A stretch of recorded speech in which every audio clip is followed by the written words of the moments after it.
The man in the van stepped into the light, and Leo's heart stopped. He looked exactly like a younger version of Samuel. "I am the real Samuel," the man said coldly.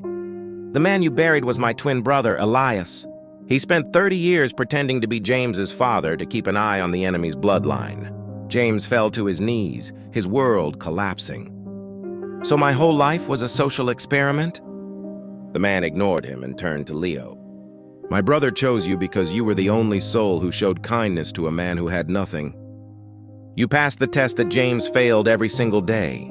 The man handed Leo the final key from the second box. "This doesn't open a vault, Leo. It starts the engines of the private hangar. We aren't staying here. The enemy is coming, and they think we're still weak." Suddenly, sirens echoed in the distance. Black SUVs began to surround the garage. The man in the van pulled a tablet from his coat. With one tap, the luxury hospital and the multi-million-dollar estate James once craved went dark. The power was cut, and the bank accounts were frozen. "Everything James loved is gone," the man whispered.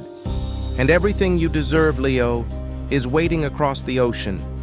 Leo looked at the garage one last time. The place where he had shared soup with a man he thought was a beggar, but was actually a guardian. They stepped into the van and sped away just as the enemy breached the gates. James was left standing in the dark, holding nothing but a broken heater and a memory of a father who never existed. The war had just begun, and Leo was no longer a delivery boy. He was the new commander of an empire.